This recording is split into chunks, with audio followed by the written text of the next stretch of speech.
Hey guys, so today I want to talk about the easiest house plants, the plants that refuse to die. At least they're the easiest for me. So I actually did film this video in January, but the lighting and the video, everything just looked horrible. So I didn't upload it, but I want to give you like a summary of what I said in the beginning. Hey guys, these are the plants that I don't have to worry about or stress about. These are also my fastest growing plants and my plants that never have a browning or yellowing leaf. And of course, brown and yellow leaves are totally normal.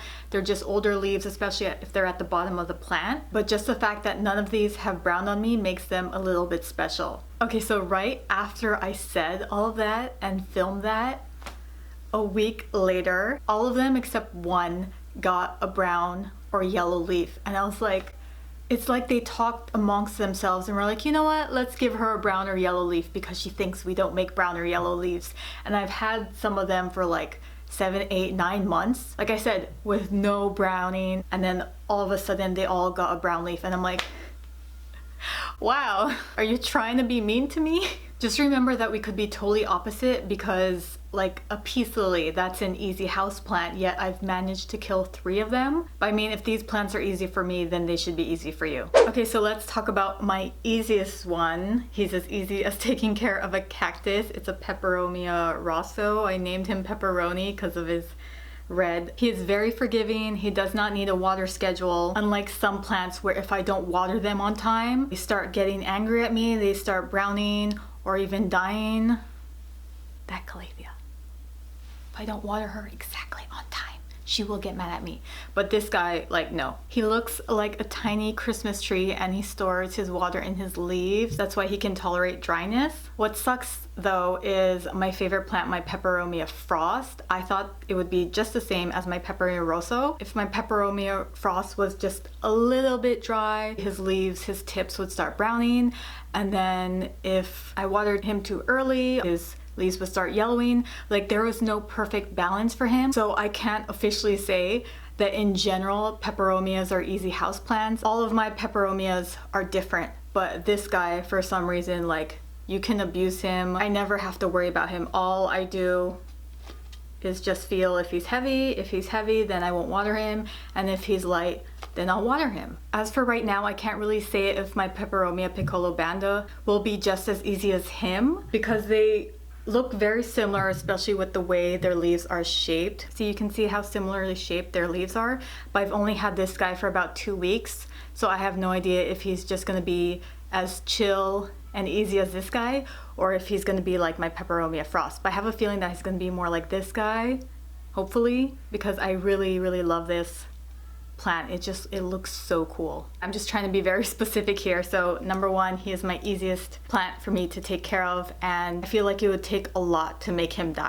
Okay, now the second house plant, Chinese Evergreens, Aglaonemas. These are the guys that rebelled against me. In general, they are very easy house plants to take care of. And with these, I'm not being specific. Every single one of my Chinese Evergreens have been really easy. You will see them always popping up if you type in Google easiest house plants.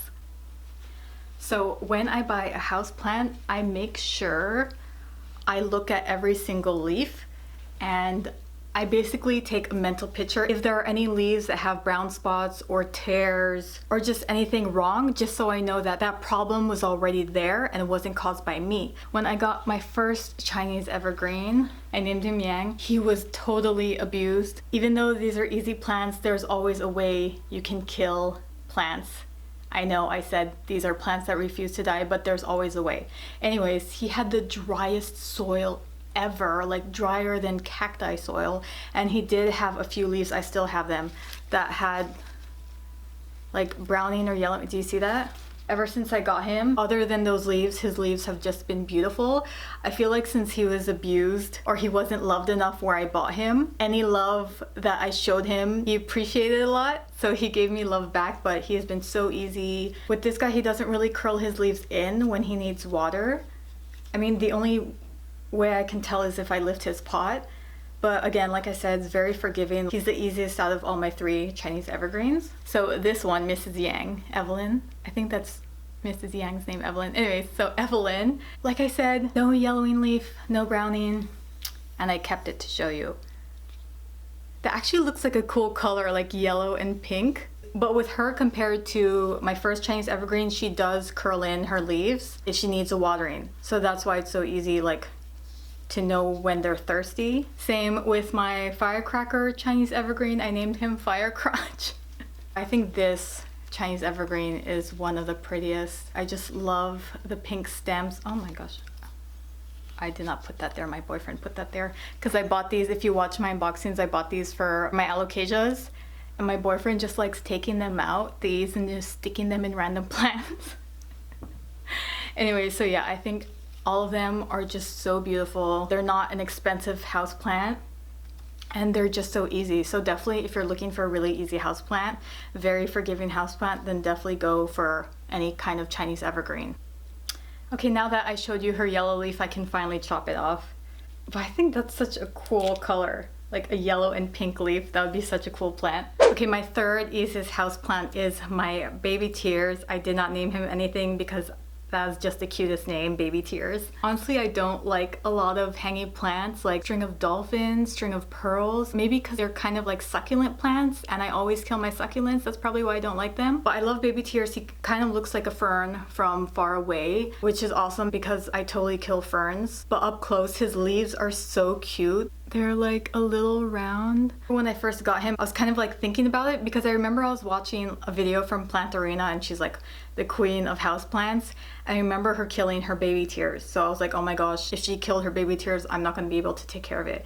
But like I said, one of my easiest houseplants. I'll put a picture of what he looked like when I first got him. I got him in August last year. So I'll just hang this here. Okay, my fourth easiest houseplant is my Philodendron Micans right near Baby Tears. He's one of my favorites. Oh, I mean she. I named her Micah after my cousin. I have not fertilized her once since I got her, but she's been growing like crazy. I think I got her August or September and she just grows like crazy. Like she didn't have any of this when I got her. She just had like maybe like this.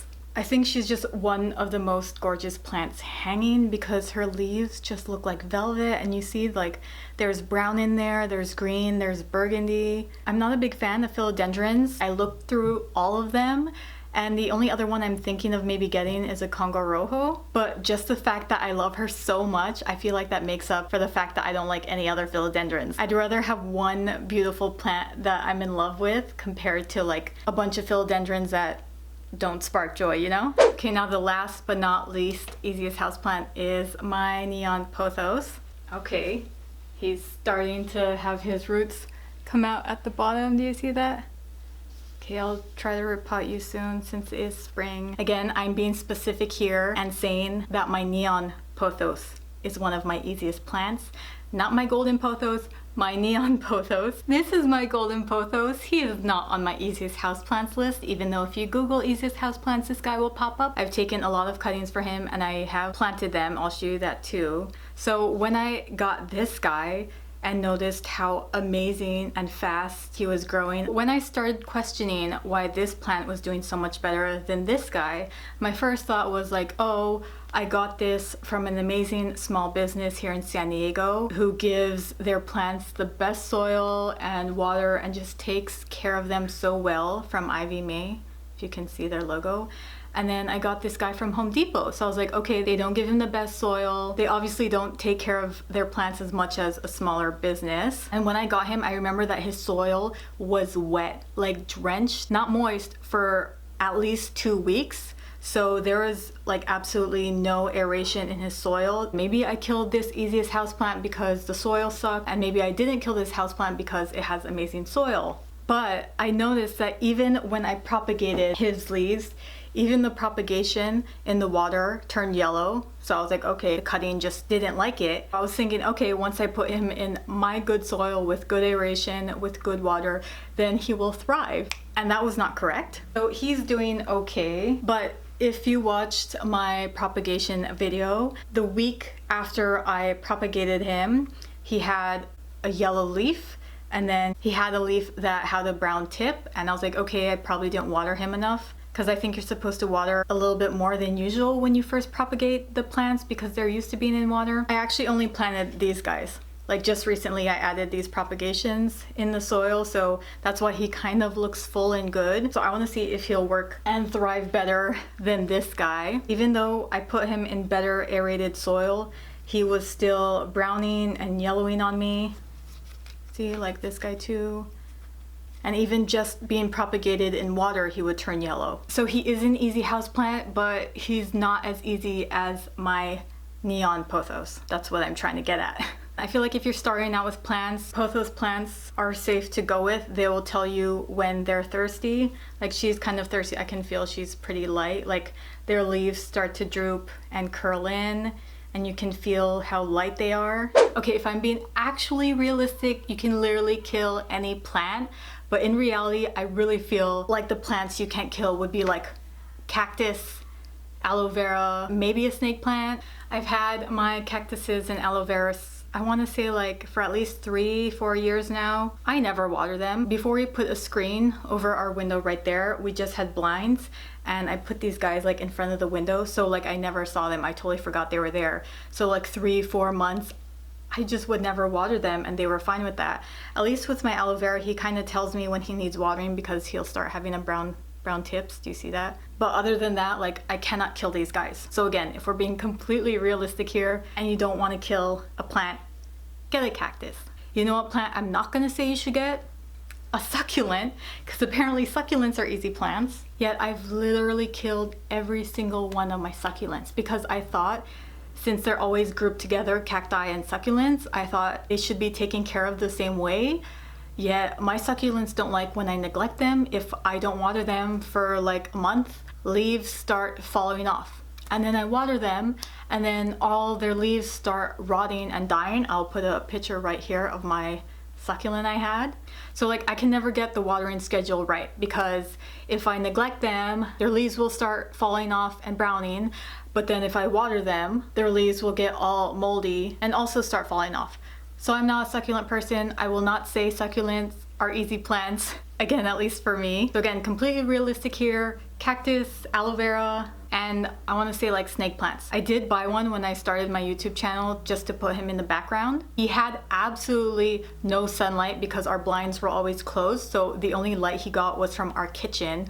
I never watered him because he was always in the corner and I never noticed him. And he still survived a whole year with no proper lighting and no proper watering. This was in July 2018 and this was in July 2019. The last time he was in my videos, because he died shortly after that video. So those are my 5 easiest houseplants, again, at least for me. If you're starting out with houseplants, try one of those and you should be good. Anyways, I hope you guys enjoyed my video. Hopefully I'll see you in the next one.